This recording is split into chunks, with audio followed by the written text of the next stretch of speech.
Setiap orang tentu ingin hidup berkecukupan, memiliki penghidupan yang baik, kebutuhan hidup tercukupi, dan tidak diliputi kekurangan.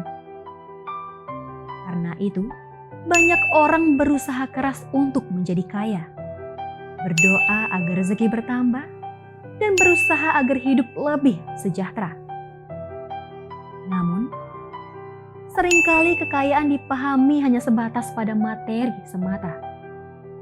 Tahukah Anda, dalam Anguttara Nikaya kelompok 5, Sutta ke-47, Dhana Sutta, Sang Buddha menjelaskan bahwa ada kekayaan yang melampaui harta duniawi, kekayaan yang dapat mengatasi penderitaan dan tidak akan pernah membuat seseorang benar-benar miskin. Lalu, kekayaan seperti apa yang dimaksud dan bagaimana cara memperolehnya? Bersama Bhikkhu Attadirothera, mari kita simak penjelasannya dalam uraian berikut ini. Tahukah Anda?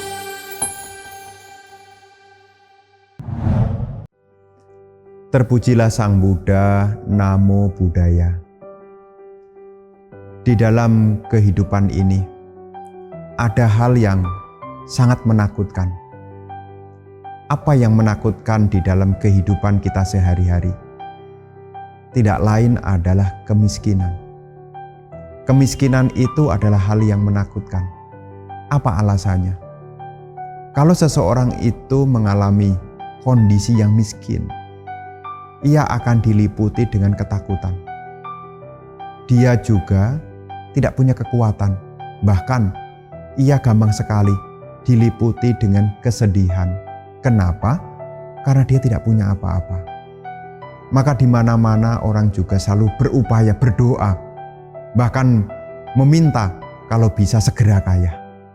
Tetapi di sini Ibu Bapak, ketika kita membicarakan kekayaan, ada kekayaan yang melebihi kekayaan duniawi. Ada kekayaan yang bisa mengatasi segala ratap tangis, segala penderitaan, dan tidak akan pernah mengalami kemiskinan apapun.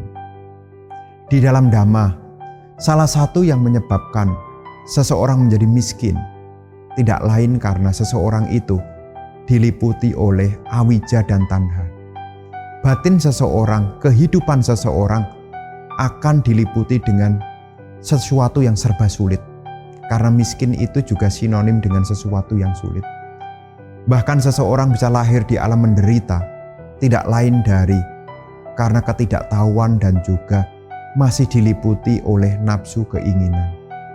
Dan untuk mengatasi kemiskinan ini, kita butuh kekayaan.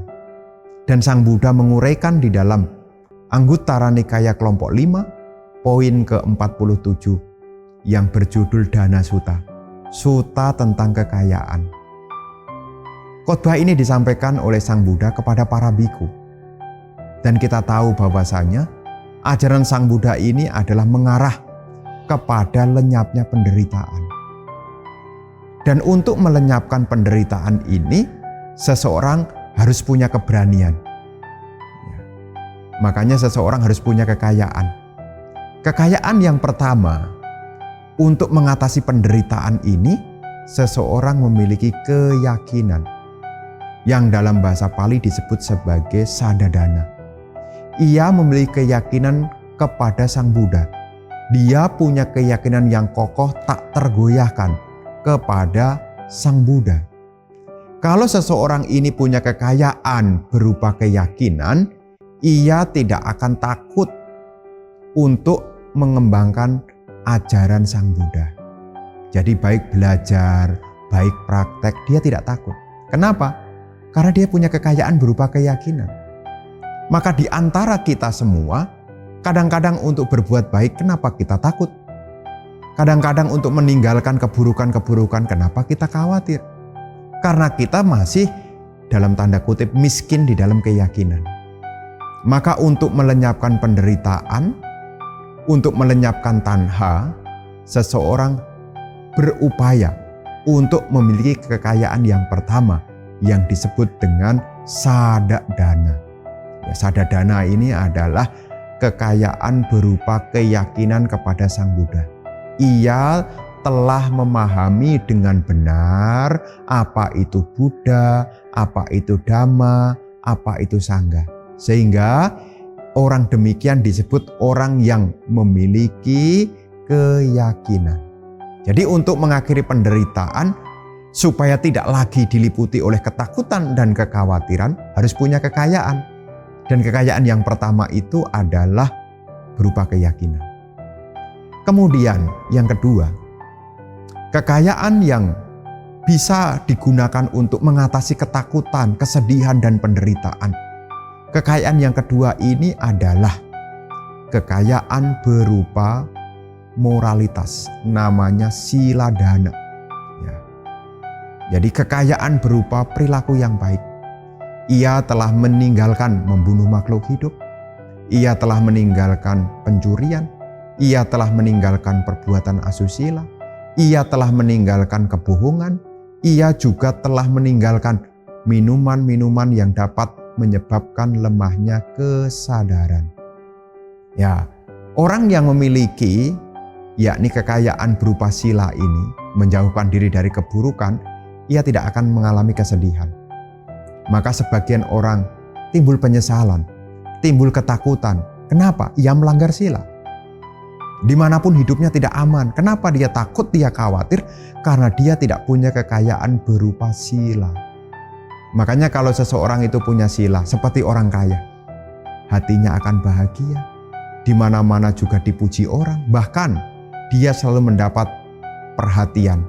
Kenapa? Karena dia punya kekayaan. Sama seperti orang yang punya sila. Ini adalah kekayaan yang harus kita realisasi. Ini yang kedua. Kekayaan berupa kemoralan. Kemudian, untuk mengatasi kesedihan, ketakutan, dan juga penderitaan, seseorang juga harus memiliki kekayaan yang ketiga, yakni kekayaan berupa pembelajaran, namanya Sutta Sampada. Ia memiliki pengetahuan Dhamma yang luas, yang dalam bahasa Pali disebut dengan Bahu Sutto Hoti. Ia telah memiliki pengetahuan yang luas. Ia juga menjadi orang yang hidup bersama dengan Dhamma, namanya Dhammadhara.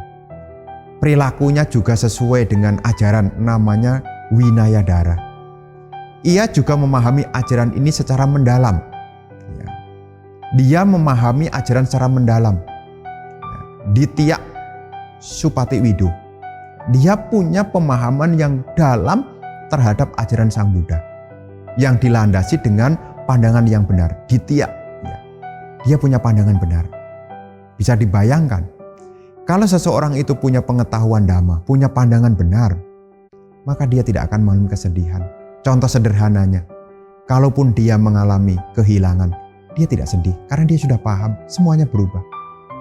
Ketika ia menerima suara yang tidak menyenangkan di telinganya, dia juga tetap tenang karena dia tahu apa yang dilakukan itulah dipetik. Mungkin ini adalah akibat dari perbuatan di masa lampau. Dia punya pemahaman. Maka orang yang punya pemahaman Dhamma yang disebut dengan Sutadana ini, ia tidak akan mengalami kesedihan dan ketakutan yang disebut sebagai orang yang kaya. Kaya secara Dhamma. Jadi dia tidak akan mengalami kesedihan, ketakutan karena dia punya pengetahuan. Berbeda dengan orang yang tidak memiliki pengetahuan. Maka kekayaan yang kelima, kekayaan yang ketiga maksud saya, adalah kekayaan berupa pembelajaran. Kemudian kekayaan yang keempat, namanya Cagadana.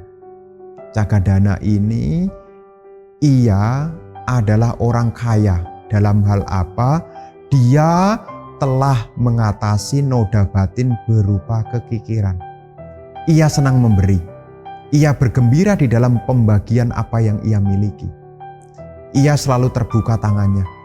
Artinya dia sudah tidak ada kikir lagi. Ini sebutannya orang kaya. Makanya orang kaya itu dia gemar berbagi. Nah, Cagadama juga sama.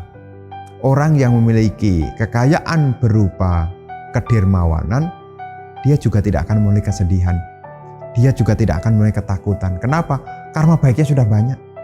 Dia sudah banyak menanam kebaikan. Kalaupun ia lahir kembali, dia tidak akan mengalami kelaparan. Maka dia tidak takut lagi karena dia sudah kaya di dalam kebajikan. Makanya penting bagi kita, selain kita menimbun kekayaan materi, kita juga harus menimbun kekayaan kebajikan, yakni cagadana. Kemudian kekayaan yang terakhir, ini adalah puncak dari kekayaan. Orang yang benar-benar kaya adalah seorang arahata, karena dia tidak perlu mengusahakan apa-apa lagi. Yang disebut dengan katang karaniang, sudah selesai apa yang harus dikerjakan, tidak ada yang perlu dikerjakan lagi. Bagaimana seseorang itu disebut orang yang kaya di dalam kebijaksanaan? Di sini dinyatakan orang yang kaya di dalam kebijaksanaan itu mampu melihat muncul dan tenggelamnya nama rupa. Ia memahami tentang anicca. Dia paham segalanya ini tidak kekal. Dia mengalami langsung. Dia punya kebijaksanaan dari penglihatan langsung tentang anicca. Ia juga Arya Nibedeka Panaya. Ia juga telah menembus 4 kebenaran Arya. Dia telah memahami 4 kebenaran Arya. Maka orang yang telah memahami 4 kebenaran Arya itu disebut sebagai Dhammacakkhu. Orang yang melihat Dhamma. Pencapaiannya dikenal dengan pencapaian Sotapanna. Ia sudah mulai masuk di dalam arus Dhamma. Dan tidak mungkin lahir ke-7 kalinya, lebih dari 7 kali, tidak mungkin. Tidak ada kelahiran ke-8, dinyatakan demikian. Dan orang yang punya kekayaan berupa kebijaksanaan ini, apa yang dilakukan, apa yang diupayakan benar-benar mengarah kepada kepadaman penderitaan. Dalam hal ini adalah ia hidup sudah sesuai dengan sila, samadhi, dan panya. Sila, samadhi, dan panya inilah yang mengarah kepada lenyapnya penderitaan. Maka seorang siswa Arya yang memiliki kebijaksanaan, maka ia tidak akan mengalami kesedihan dan juga ketakutan. Maka Bhante menyebut dengan sebutan, inilah orang yang kaya sejati. Dia tidak takut, dia tidak khawatir. Bayangkan, kalau kita lihat di dunia ini, ada orang kaya di dalam hal properti, ada orang kaya di dalam saham. Tapi ketika politik berubah, dia khawatir. Apa yang dimiliki ini akan hilang, akan berkurang. Maka orang yang demikian, secara materi dia kaya. Tapi sesungguhnya ia belum kaya secara dhamma. Kenapa? Karena ia masih sewaktu-waktu ada ketakutan dan juga kesedihan. Berbeda dengan seorang Arya. Ia memiliki kekayaan berupa kebijaksanaan. Dia paham. Sehingga dia sudah tidak ada lagi yaitu kesedihan dan juga ketakutan. Karena tanhanya sudah lenyap. Ya, lenyap. Segala nafsu keinginan itu sudah lenyap. Kalau nafsu keinginan itu lenyap, maka kesedihan dan ketakutan juga menjadi lenyap. Maka di kesempatan hari ini, inilah kekayaan secara dhamma yang harus kita capai. Seseorang yang teguh di dalam ajaran Arya, yang teguh di dalam sila, ia juga punya kesalutan kepada sangga. Orang yang demikian disebut ia tidak miskin, hidupnya penuh dengan manfaat.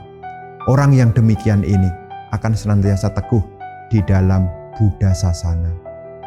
Maka sebagai pengingatan kepada ibu, bapak, saudara-saudari sekalian, marilah kita membuat kekayaan ini di dalam batin kita. Kekayaan berupa keyakinan, kekayaan berupa moralitas, kekayaan berupa kedermawanan, kekayaan berupa pembelajaran, dan juga kekayaan berupa kebijaksanaan.